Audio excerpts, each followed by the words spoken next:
액션 let's go 저 건물을 찾으러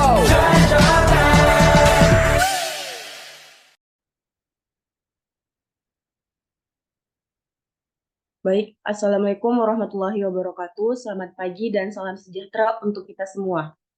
Di sini kami kelompok 10 dari kelas B akan mempresentasikan tugas kelompok kami mengenai model dan media pembelajaran.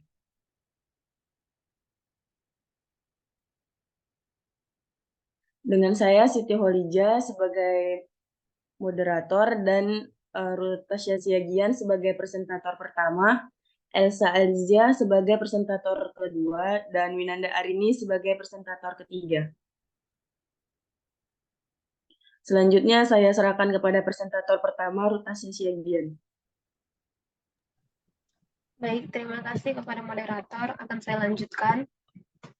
Model pembelajaran merupakan strategi atau pendekatan sistematik yang dirancang untuk memfasilitasi proses pembelajaran dan memaksimalkan pemahaman serta retensi materi oleh siswa.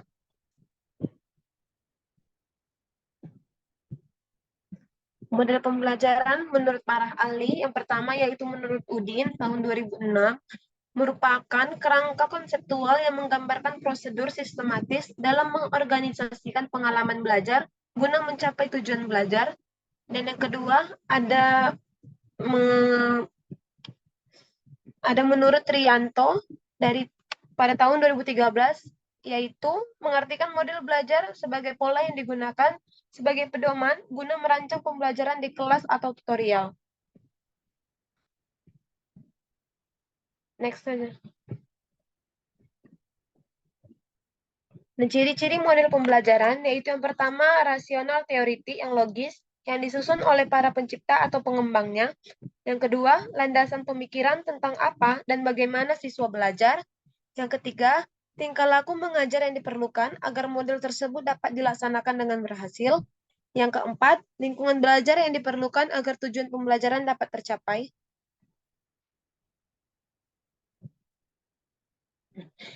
Model pembelajaran yang pertama yaitu model SQ3R, yaitu yang pertama survei, question, read, recite, dan review.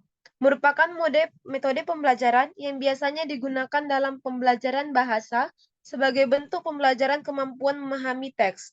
Penekanan model ini adalah pada keterampilan siswa dalam memahami sebuah bacaan sehingga dapat menguasai materi pembelajaran dengan baik dan secara aktif.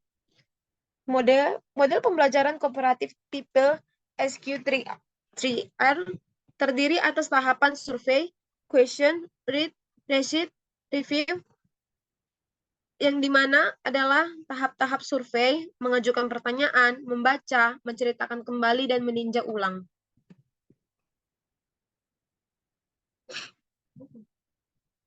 Tujuannya yaitu mengembangkan keterampilan membaca aktif, membangun kemampuan memformulasikan pertanyaan, meningkatkan retensi dan pemahaman materi, memfasilitasi pembelajaran mandiri, meningkatkan kemampuan analisis dan evaluasi, memperkuat keterampilan memori, mengembangkan keterampilan studi yang efektif, meningkatkan efisiensi belajar, memfasilitasi pemahaman yang mendalam.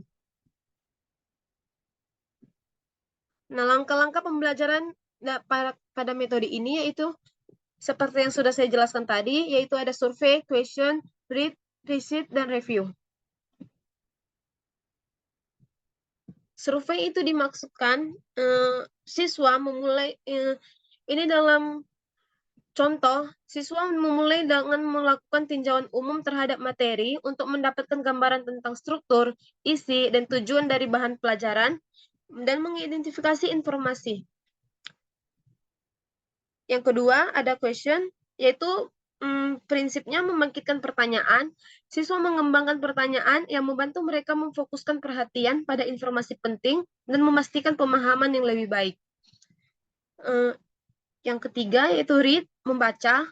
Siswa membaca dengan seksama dan mencoba mencari jawaban atas pertanyaan yang telah mereka buat sebelumnya dan mencatat informasi penting untuk membantu dalam pemahaman lebih lanjut.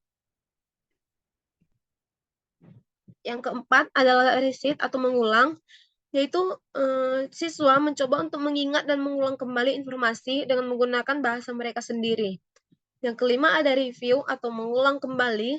Siswa melakukan tinjauan ulang terhadap materi yang telah dipelajari dengan menggunakan catatan atau pertanyaan-pertanyaan untuk memeriksa pemahaman dan memastikan informasi yang telah dipelajari benar-benar terinternalisasi.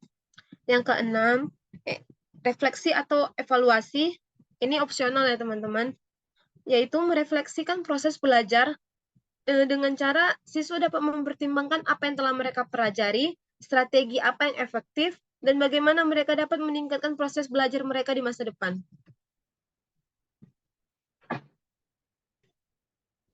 Yang kedua, ada model SQ4R. Ini hampir sama seperti yang tadi, cuman ada tambahan yaitu reflect. Model pembelajaran ini merupakan metode membaca yang digunakan untuk meningkatkan kemampuan pemahaman siswa, yaitu dengan menugaskan siswa untuk membaca bahan belajar secara cermat melalui survei, yaitu aktivitas penelaahan atau pendahuluan, question, yaitu aktivitas membuat pertanyaan tentang bahan ajar, read, yaitu aktivitas membaca teks dan mencari jawaban, reflect, yaitu aktivitas memberikan contoh dari bahan bacaan, recite, yaitu aktivitas menentukan langkah atau kegiatan, mempertimbangkan jawaban yang diberikan, dan review, yaitu cara meninjau ulang secara menyeluruh.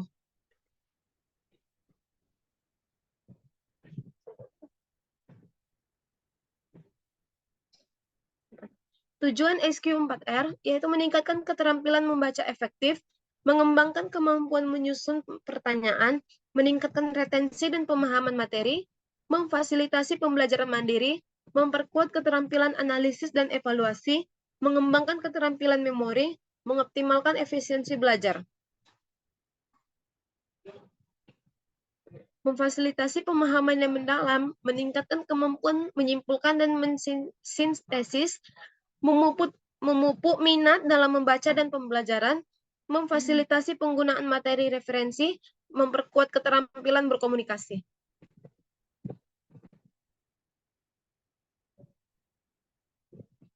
Nah, langkah-langkah pembelajaran teknik SQ4R ini hampir sama seperti yang sebelumnya. Next.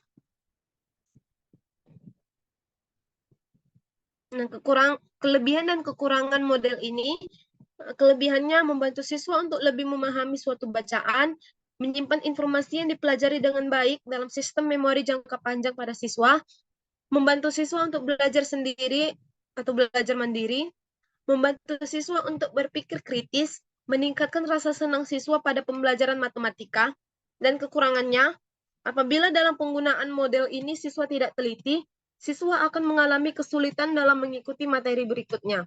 Dan yang kedua, apabila siswa tidak aktif di dalam proses belajar, maka siswa tidak akan mendapatkan hasil baik dalam proses pembelajaran.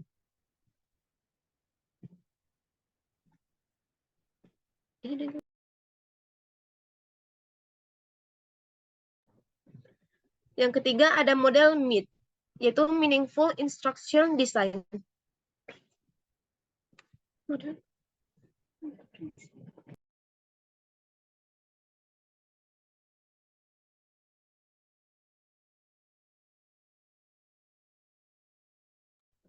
Pengertian model pembelajaran ini yaitu merupakan model pembelajaran yang mengutamakan efektivitas dan kebermaknaan belajar dengan cara membuat kerangka kerja aktivitas secara konseptual, kognitif, konstruktivis. Tujuan dari model pembelajaran ini yaitu mengembangkan keterampilan berpikir kritis, meningkatkan kemampuan memecahkan masalah, meningkatkan kemandirian belajar, memfasilitasi pemahaman yang mendalam, mengembangkan keterampilan komunikasi, memperkuat keterampilan riset dan investigasi, mendorong kreativitas dan inovasi, memupuk rasa tertarik dan motivasi dalam pembelajaran. Prinsip model MID ini yaitu yang pertama berpusat pada siswa, yang kedua pertanyaan terbimbing, 3 pembimbingan guru, 4 penggunaan eksperimen dan penelitian, 5 pembelajaran kolaboratif.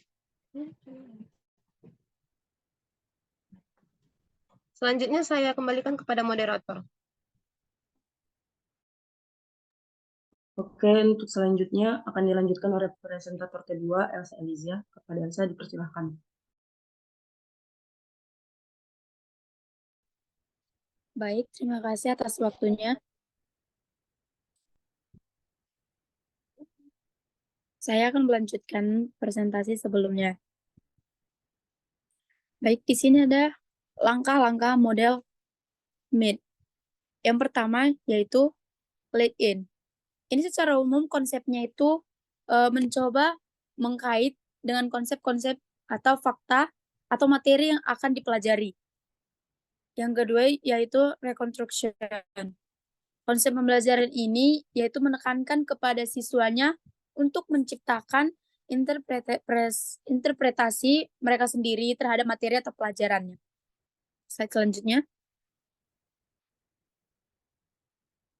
Yang ketiga yaitu production.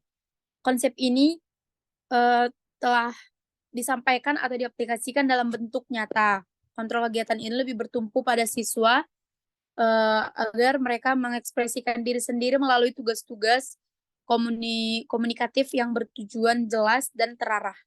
Slide selanjutnya.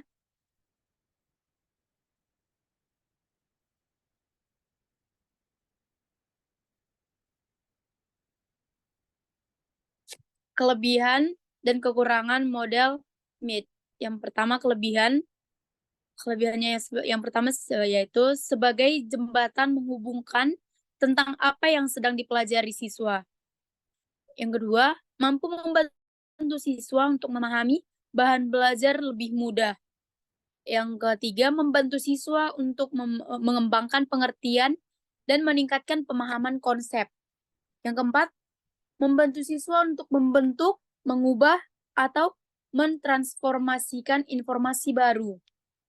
Slide selanjutnya. Di sini kekurangannya juga yang pertama yaitu guru merasa kesulitan menemukan contoh-contoh konkret dan realistik. Kekurangan yang kedua, karena ini membentuk suatu kelompok, yang sering terjadi adalah mengandalkan siswa yang pintar.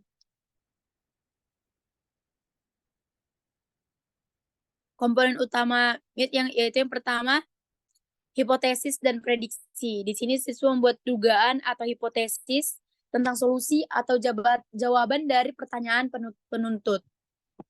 Yang kedua, perencanaan eksperimen atau penelitian. Di sini siswa merencanakan langkah-langkah konkret yang akan mereka ambil untuk mencari jawaban atau solusi dari pertanyaan penuntut. Yang ketiga, pelaksanaan eksperimen atau penelitian. Di sini siswanya melaksanakan eksperimen atau penelitian sesuatu dengan rencana yang telah mereka buat. Mereka akan mengumpulkan data-data dan mencatat hasil dari aktivitas mereka. Yang keempat, analisis data. Di sini siswanya menganalisis data yang telah mereka kumpulkan. Untuk menarik kesimpulan atau menemukan pola-pola yang dapat menjadi jawaban pertanyaan penuntut. Yang selanjutnya, penyimpulan dan kesimpulan. Di sini siswa membuat kesimpulan berdasarkan hasil analisis data dan membandingkannya dengan hipotesis awal. Selanjutnya, evaluasi hasil dan keterampilan. Di sini siswanya mengevaluasi keberhasilan eksperimen atau penelitian mereka. Di sini selanjutnya, refleksi dan pembelajaran. Siswa merefleksikan proses pembelajaran mereka, termasuk kendala atau hambatan yang mereka hadapin. Di sini selanjutnya, pengembangan tindakan lanjut. Siswa dapat merencanakan tindakan lanjut, termasuk eksperimen tambahan atau penelitian lebih mendalam terkait topik yang dipelajari. Slide selanjutnya. Baik, di sini pengertian strategi pembelajaran itu menurut para ahli, yang pertama Siregar 2010 nomor 3. Strategi pembelajaran merupakan sebuah proses yang kompleks yang terjadi pada semua orang berlangsung seumur hidup, sejak masih bayi hingga liang lahat. Salah satu pertanda bahwa seseorang telah belajar sesuatu adalah adanya perubahan tingkah laku dalam dirinya. Yang kedua, Gerald dan Eli dalam UNO 2010 nomor 1. Strategi pembelajaran menurut Gerald merupakan cara-cara yang dipilih untuk menyampaikan metode pembelajaran dalam lingkungan pembelajaran tertentu. Menurut Cosma dalam UNO 2011 nomor 3, ia menjelaskan bahwa strategi pembelajaran dapat diartikan sebagai setiap kegiatan yang dipilih, yaitu yang dapat memberikan fasilitas atau bantuan kepada peserta didik untuk menuju ke tercapaian tujuan pembelajaran tertentu. Ciri-ciri strategi pembelajaran yaitu yang pertama, belajar harus memiliki tujuan. Kegiatan pembelajaran ini untuk membentuk anak didik dalam suatu perkembangan tertentu dengan menempatkan anak didik sebagai pusat perhatian. Yang kedua, ditandai aktivitas anak. Di sini, aktivitas anak baik secara fisik maupun secara mental harus aktif dalam kelas. Dalam hal ini, guru harus bisa mengembangkan kelas yang efektif, menarik, nyaman, dan aman bagi perkembangan potensi seluruh peserta didik secara optimal. Yang ketiga, kegiatan belajar mengajar membutuhkan kedisiplinan. Disiplin dalam hal ini yaitu suatu pola tingkah laku yang diatur sedemikian rupa, menurut ketentuan yang sudah ditaati oleh guru dan murid.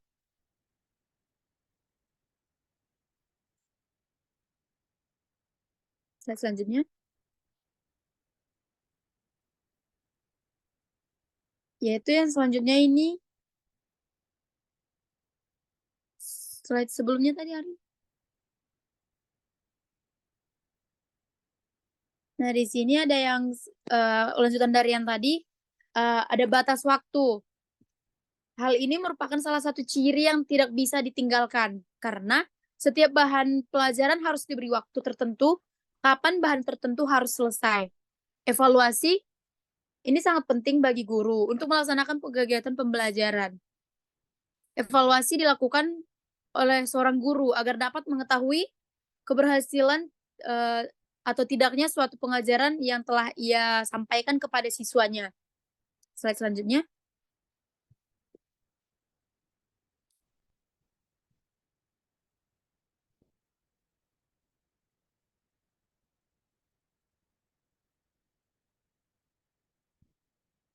Di sini kita masuk ke strategi pengorganisasian.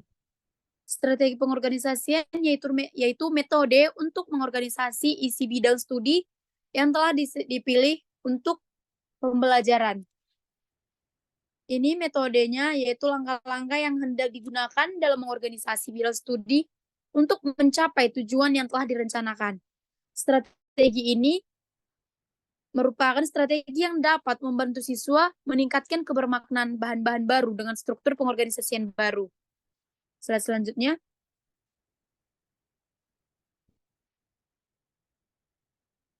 Di sini strategi pengorganisasian yang pertama, mengoptimalkan efisiensi.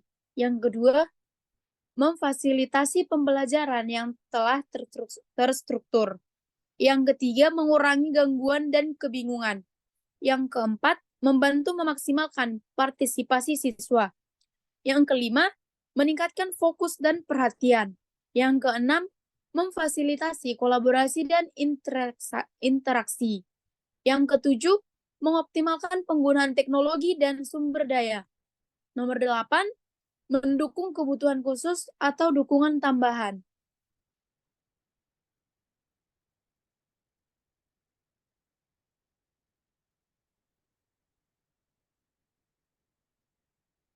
Di sini kita masuk kepada komponen pengorganisasian. Komponen yang pertama yaitu pengaturan ruang kelas. Cara mengatur furnitur dan sumber daya dalam ruang kelas untuk memaksimalkan interaksi siswa dan guru. Yang kedua, penyusunan materi pembelajaran.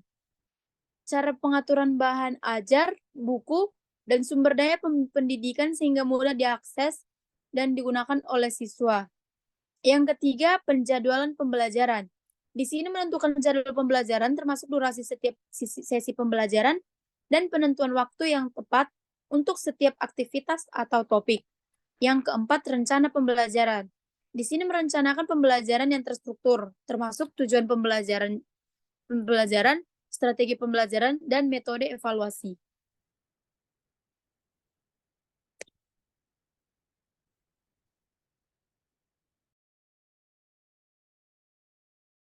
Baik, sebagai lanjutan yang tadi.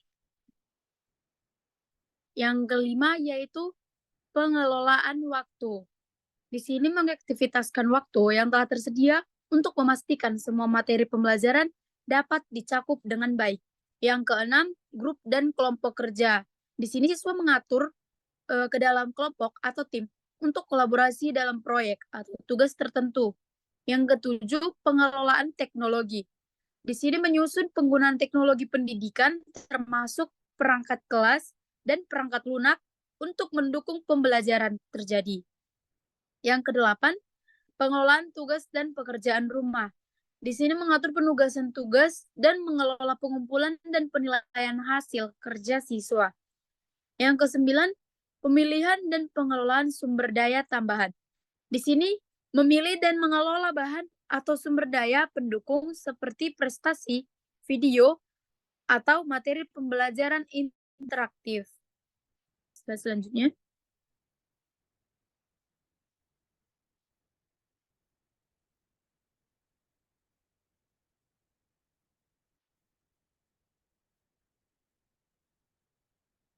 Di sini kita masuk ke prinsip pengorganisasian.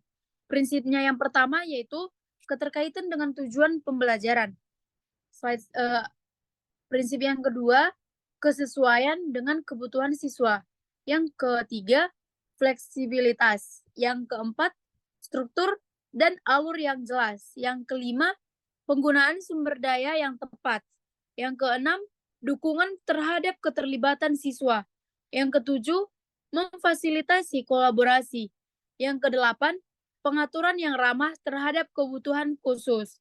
Yang kesembilan, pengelolaan waktu yang efektif. Yang kesepuluh, memfasilitasi evaluasi dan umpan balik.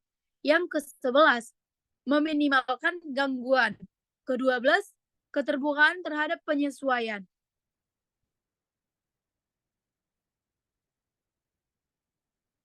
Langkah-langkah pengorganisasian yaitu yang pertama, kita menentukan tujuan dan sasaran.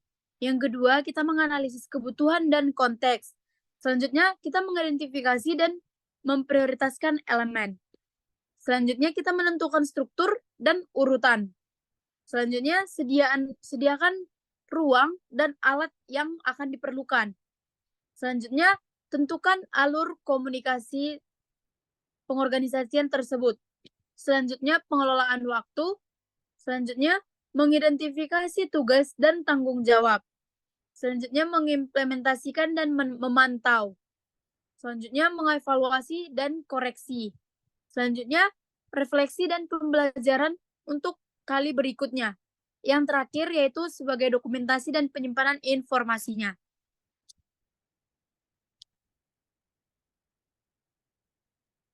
Di sini kita masuk ke dalam strategi pengorganisasian. Strategi pengorganisasian yaitu metode untuk mengorganisasikan isi bidang studi yang telah dipilih untuk pembelajaran. Langkah-langkah yang hendak digunakan dalam mengorganisasi bidang studi untuk mencapai tujuan yang telah direncanakan yaitu strategi organisasi yang merupakan strategi yang dapat membantu siswa meningkatkan kebermaknaan bahan-bahan baru dengan struktur pengorganisasian baru.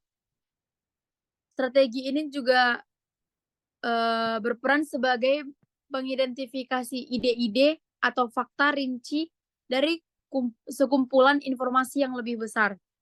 Selanjutnya, di sini kita masuk kepada tujuan strategi pengorganisasian.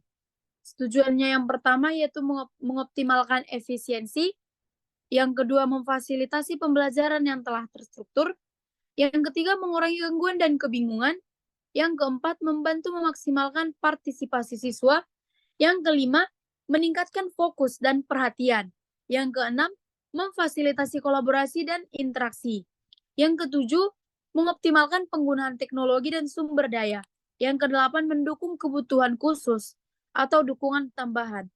Baik, Terima kasih, saya kembalikan kepada moderator. Baik, terima kasih untuk presentator kedua Elsa Elida. Untuk selanjutnya akan dilanjutkan oleh presentator ketiga Winanda Ardi. Pada Winanda.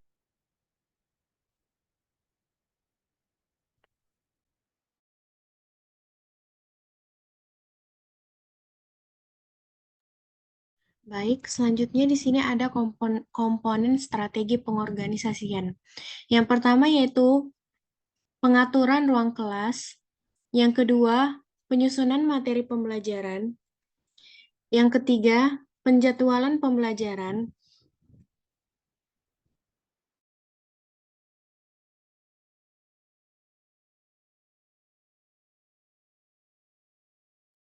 Yang keempat, rencana pembelajaran.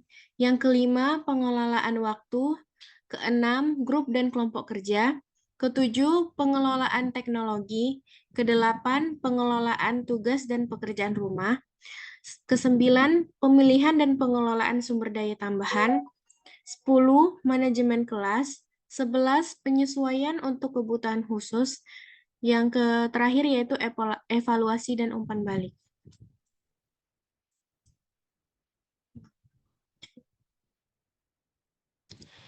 Di sini ada prinsip pengorganisasian. Yang pertama itu ada keterkaitan dengan tujuan pembelajaran. 2, kesesuaian dengan kebutuhan siswa. 3, fleksibilitas. 4, struktur dan alur yang jelas. Yang kelima, penggunaan sumber daya yang tepat. Yang keenam, dukungan terhadap keterlibatan siswa. Yang ketujuh, memfasilitasi kolaborasi.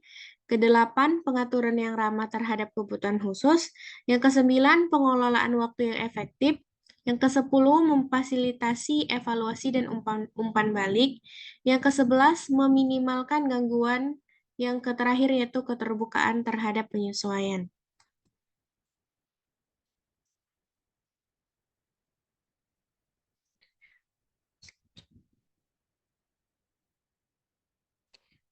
Baik, selanjutnya ada langkah-langkah pengorganisasian. Yang pertama itu tentukan tujuan dan sasaran. Yang kedua, analisis kebutuhan dan konteks. Yang ketiga, identifikasi dan prioritaskan elemen. Yang keempat, tentukan struktur dan urutan. Yang kelima, sediakan ruang dan alat yang diperlukan. Yang keenam, tentukan alur komunikasi. Yang ketujuh, pengelolaan waktu. Kedelapan, mengidentifikasi tugas dan tanggung jawab. Yang kesembilan, mengimplementasikan dan memantau. Yang kesepuluh, evaluasi dan koreksi. Yang kesebelas, refleksi dan pembelajaran untuk kali berikutnya. Dan yang terakhir yaitu dokumentasi dan penyimpanan informasi. Selanjutnya di sini ada strategi pengontrolan. Strategi pengontrolan pembelajaran yaitu melibatkan serangkaian langkah untuk memantau, mengelola, dan memandu proses pembelajaran untuk memastikan bahwa tujuan pembelajaran tercapai secara efektif.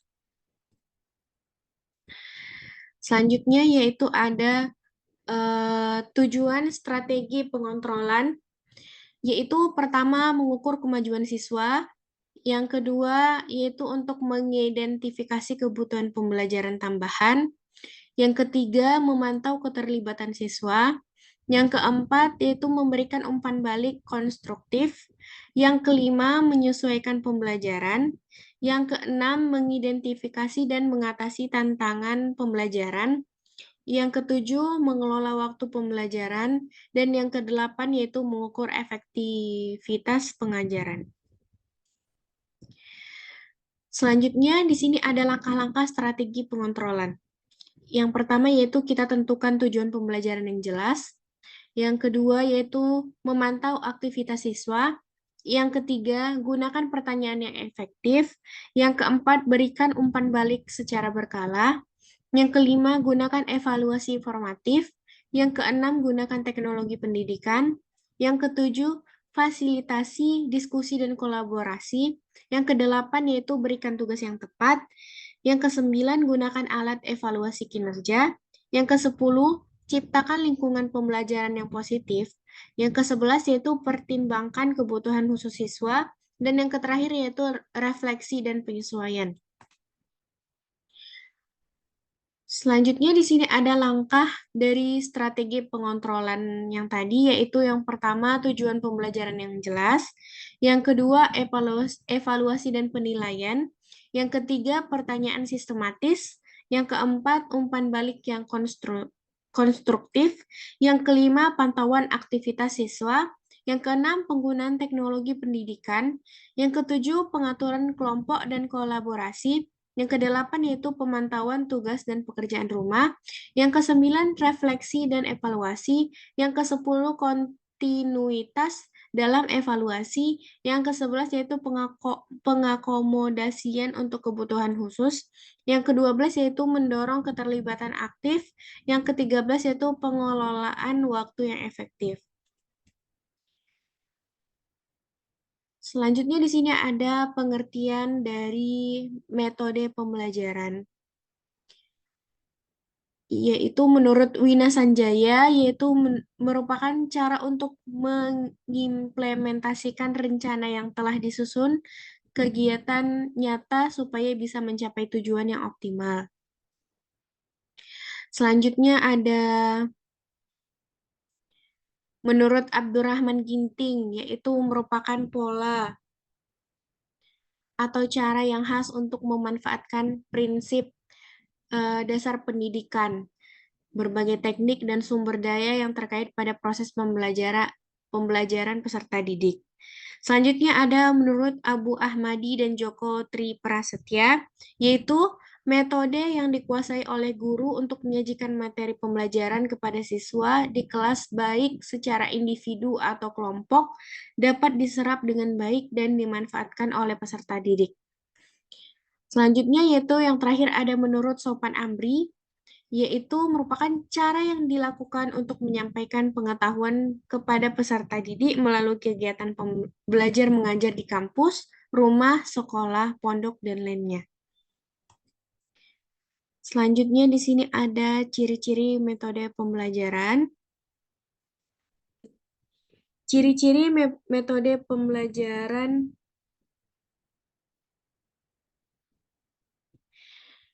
Ciri-ciri metode pembelajaran yaitu dikutip dari jurnal Institut Keguruan dan Ilmu Pendidikan atau IKIP, menurut Saraswati oleh Nimade Sueni, ciri-ciri pembelajaran langsung antara lain terbagi menjadi ada 3, yaitu ada tujuan pembelajaran dan prosedur penilaian dari hasil belajar.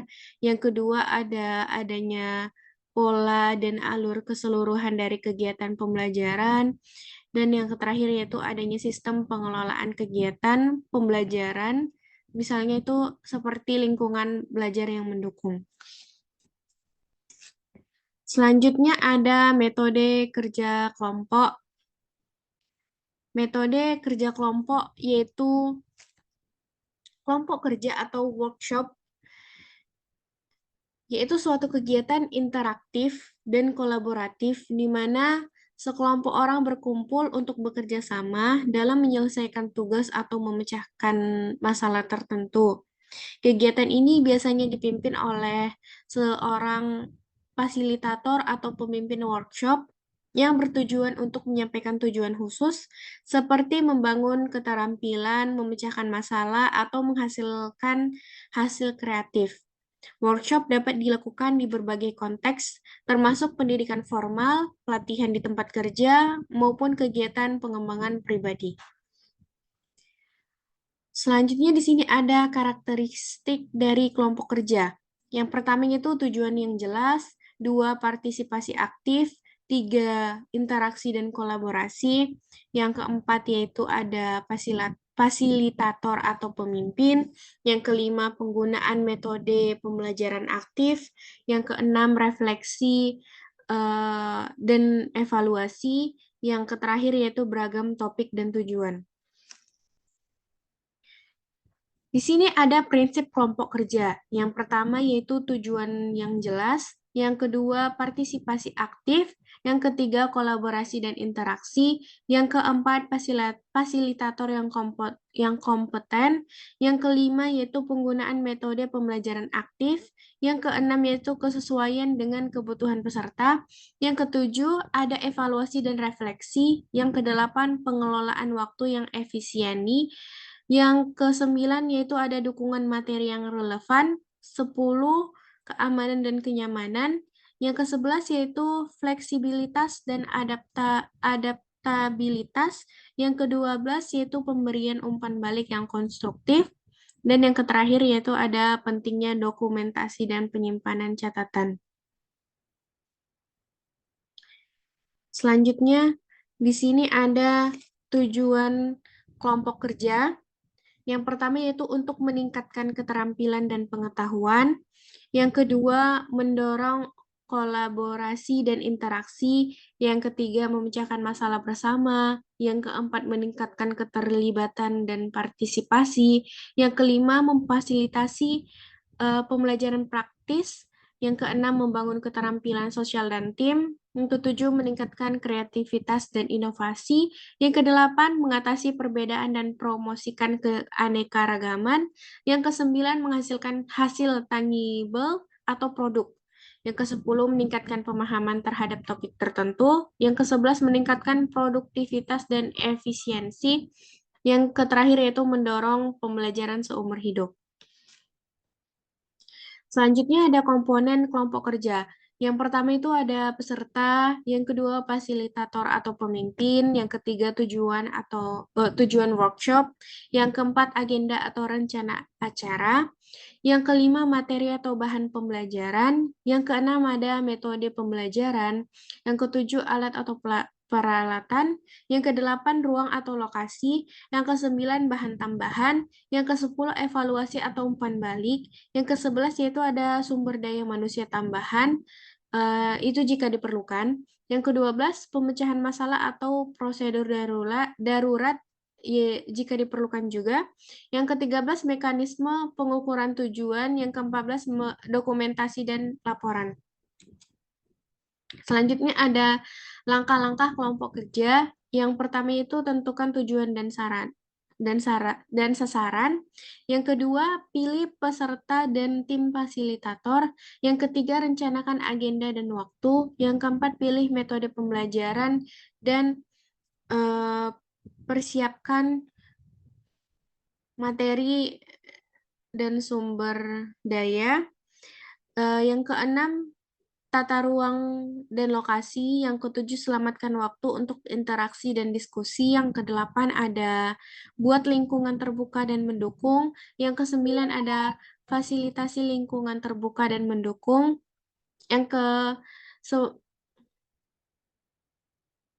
Yang ke-9 yaitu ada fasilitasi diskusi dan aktivitas. Yang ke-10 ada evaluasi dan umpan balik. Yang ke-11 ada dokumentasi dan laporan.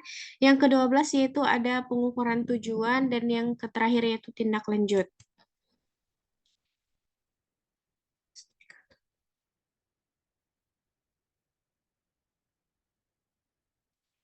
Baik, di sini ada metode studi kasus. Metode studi kasus yaitu menurut Johansson, studi kasus atau case study diartikan sebagai studi yang diharapkan dapat menangkap kompleksitori suatu kasus yang telah berkembang dalam ilmu sosial. Secara singkat, studi kasus merupakan penelitian tentang suatu kasus yang setiap prosesnya dilakukan secara rinci, tajam, dan mendalam. Kasus di sini bisa berupa individu, kelompok, organisasi, maupun lembaga.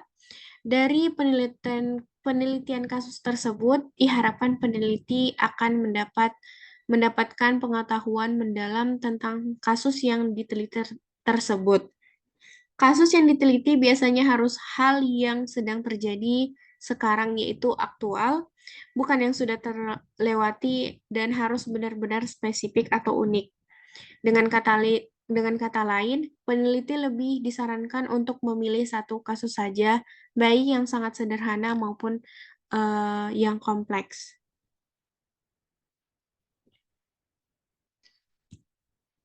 Baik, di sini ada jenis metode kasus. Yang pertama yaitu ada studi kasus kolektif atau kolektif case study, yaitu merupakan jenis studi kasus yang meneliti lebih dari satu kasus, dengan catatan bahwa kasus-kasus tersebut harus saling berhubungan dan peneliti harus menguasai semuanya. Dengan begitu, peneliti dapat membandingkan satu kasus dengan kasus yang lainnya. Yang kedua itu ada studi kasus retrospektif, yaitu retrospektif case study merupakan studi kasus yang memungkinkan adanya perbaikan atau treatment pada kasus yang diteliti. Treatment ini harus diselesaikan oleh orang lain yang benar-benar kompeten di bidang tersebut.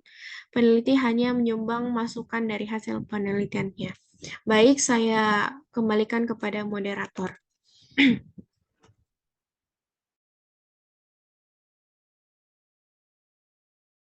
Baik, terima kasih kepada presentator ketiga Winanda hari ini. Untuk materi selanjutnya akan saya lanjutkan.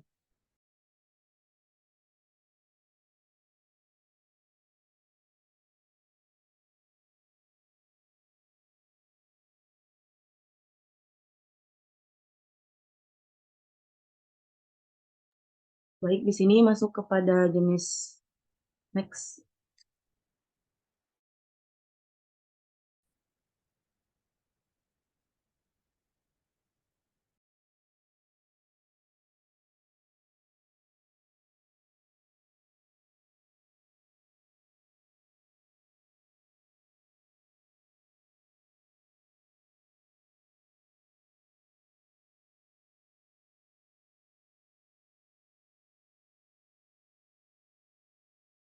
Di sini masuk di tujuan metode studi kasus.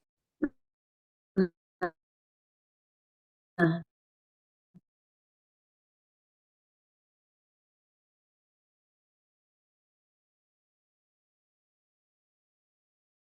di sini ada yang pertama yaitu kasus prospektif atau prospektif case study.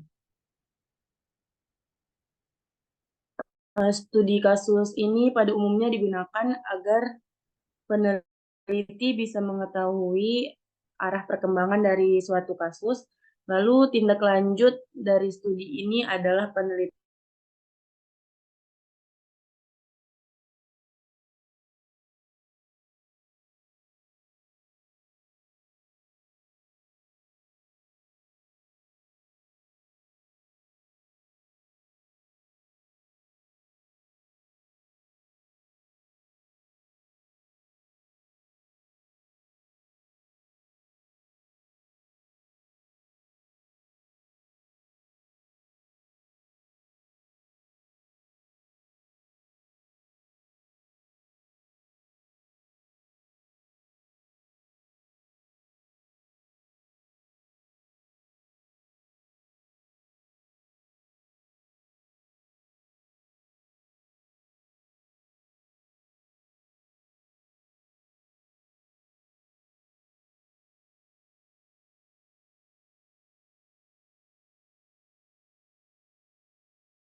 Baik, di sini masuk kepada jenis metode studi kasus.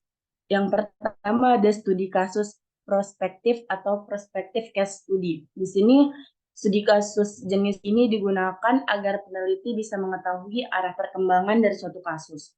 Tindak lanjut dari studi kasus ini adalah penelitian, tindakan, atau action research yang dilakukan oleh orang lain yang sudah ahli. Yang kedua ada instrumental case study. Nah, instrumental case study ini merupakan jenis penelitian yang mengharuskan peneliti memilih kasus dengan hati-hati. Lalu yang ketiga ada studi kasus intrinsik atau intrinsic case study. Dalam studi yang terakhir ini, studi kasus intrinsik biasanya memilih kasus berdasarkan pada minat pribadi atau ketertarikannya pada suatu persoalan. Next.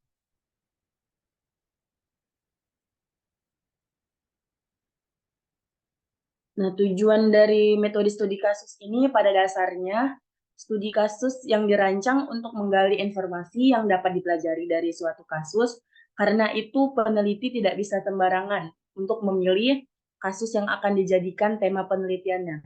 Stick dalam bukunya yang berjudul The Art of Research pada 1995 menjelaskan tujuan utama dari penelitian studi kasus adalah untuk mengungkapkan keunikan karakteristik yang ada dalam suatu kasus. Maka dari itu, seperti yang sudah disebutkan oleh Prof. Roharjo, semua hubungan dengan kasus harus diteliti agar peneliti dapat memahami kasus secara komprehensif. Next.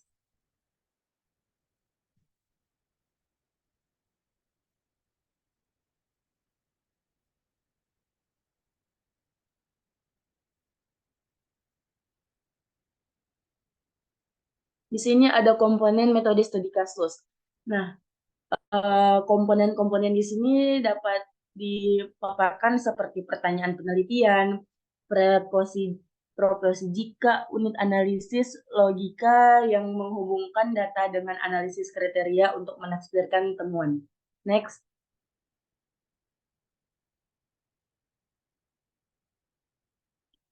Langkah-langkah dalam metode studi kasus yaitu yang pertama kita dapat memilih tema, topik, dan kasus, lalu kajian teratur, lalu yang ketiga merumuskan fokus dan masalah penelitian, lalu yang keempat mengumpulkan data, dilanjutkan dengan penyempurnaan data, lalu mengolah data, menganalisis data, lalu proses analisis data, yang kesembilan ada konvirbilitas atau trigulitas atau triangulasi temuan.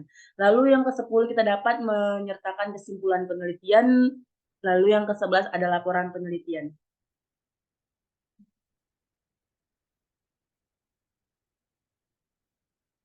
Next, di sini ada yang namanya metode karya wisata. Nah, metode karya wisata ini dalam bahasa Inggris disebut juga field trip. Karya wisata dalam arti metode mengajar mempunyai arti tersendiri yang berbeda dengan karya wisata dalam arti umum. Karya wisata di sini berarti kunjungan keluar kelas dalam rangka belajar.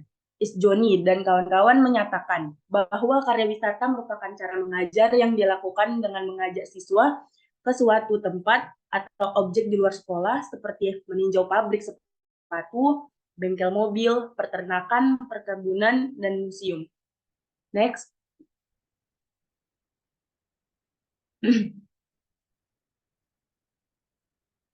Dalam merumuskan program kegiatan melalui metode karya wisata, ada 5 pertimbangan yang perlu diperhatikan oleh pendidik untuk memutuskan penggunaan metode karya wisata pada anak, yaitu seperti tujuan pendidikan yang ingin dicapai, kesesuaian karya wisata, banyak waktu yang dibutuhkan, antisipasi bahaya yang mungkin terjadi, dan cara mengatasinya. Lalu di sini kita dapat menyiapkan bahan dan alat yang perlu digunakan atau diperlukan untuk karya wisata. Seperti untuk merancang karya wisata yang baik, pendidik perlu menyusun daftar dan alat bahan apa saja yang diperlukan.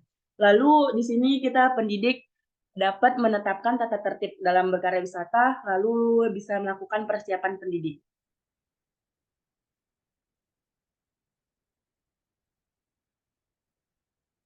Tujuan dari karya wisata sendiri itu adalah dengan melakukan karya wisata atau metode karya wisata diharapkan peserta didik dapat memperoleh pengalaman langsung dari objek yang dilihatnya.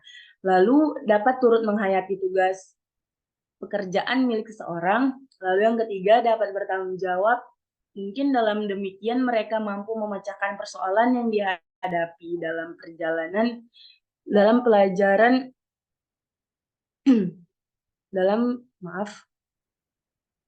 dalam pelajaran atau yang lainnya. Lalu yang keempat dapat melihat, mendengar, meneliti, dan mencoba apa yang dihadapinya dalam pembelajaran ataupun pengetahuan umum. Nah, manfaat dari karya wisata ini yaitu bisa berfungsi sebagai kegiatan untuk menghilangkan kejenuhan peserta didik, kesuasanaan di luar kelas. Lalu dengan bimbingan pendidik, peserta didik dapat diajak menuju tempat-tempat atau objek konkret yang dapat digunakan sebagai sarana untuk mencapai tujuan pembelajaran. Sebagai metode pembelajaran karya wisata perlu dirancang dengan sistematis supaya menghasilkan pengalaman belajar yang diharapkan. Next. Media pembelajaran. Nah, kata media ini berasal dari bahasa Latin, yaitu medius, yang secara harfiah berarti tengah, perantara, atau pengantar. Menurut Arsyad Azhar 2005 bagian 3, senada dengan hal tersebut, Prasasti dan Irawan 2003 bagian 3 berpendapat bahwa media ialah apa saja yang dapat menyalurkan informasi dari sumber informasi ke penerima informasi. Dari beberapa pengertian di atas dapat disimpulkan bahwa media pembelajaran adalah segala sesuatu, baik itu hardware, semua yang dapat didengar dan atau diraba dengan panca indera, maupun software, yaitu kandungan isi yang ingin disampaikan, yang dapat digunakan untuk menyampaikan pesan atau informasi dari sumber ke penerima, dan dapat digunakan secara massal, kelompok besar atau kecil maupun perorangan dalam proses pembelajaran. Next. Ciri-ciri media pembelajaran di sini ada media pendidikan yang memiliki pengertian fisik, yang dewasa atau dikenal dengan hardware, lalu media pendidik atau memiliki pengertian non-fisik yang dapat dikenal sebagai software, lalu yang ketiga ada penekanan media pendidik terhadap pada visual dan audio. Next.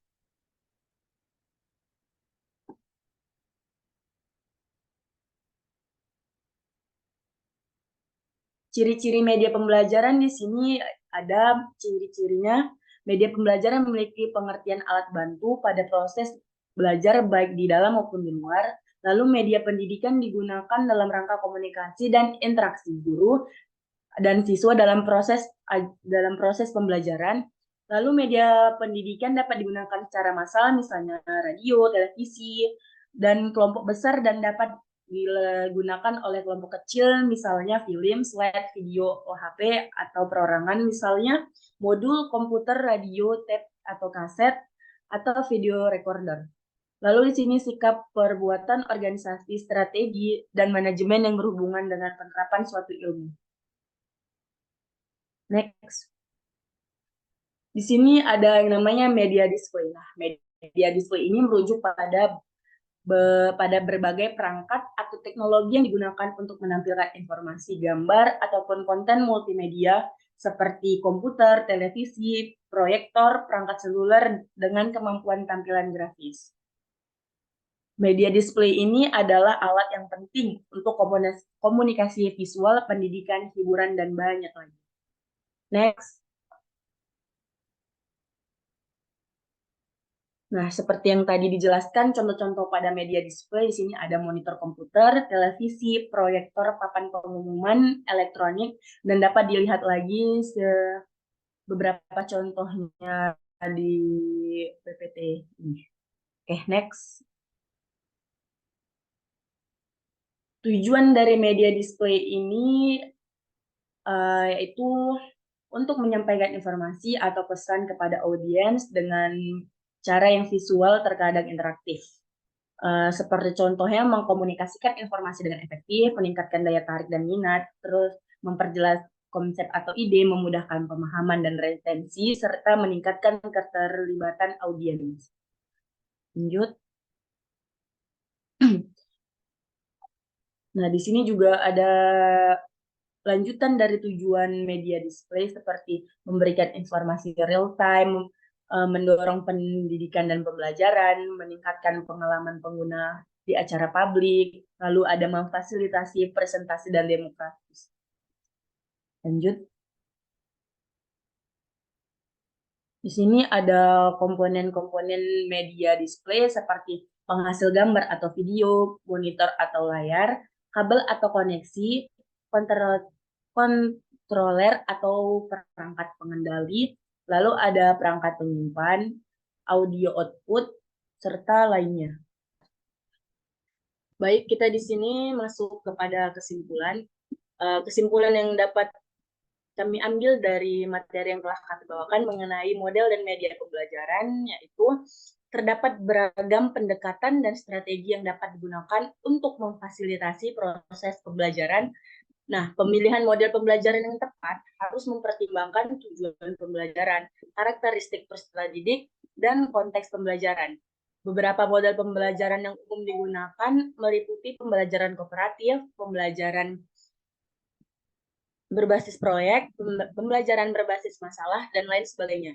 Setiap model pembelajaran ini memiliki kelebihan dan kelemahannya masing-masing, sehingga penting untuk memilih dan mengadaptasi model yang paling sesuai untuk kebutuhan dan kondisi pembelajaran yang spesifik. Dengan memahami dan mengimplementasikan model pembelajaran dengan baik, diharapkan dapat meningkatkan efektivitas dan hasil pembelajaran. Mungkin sekian presentasi yang dapat kami berikan dan kami paparkan. Lebih dan kurang kami mohon maaf. Kami akhiri dengan wabillahi taufiq wal hidayah.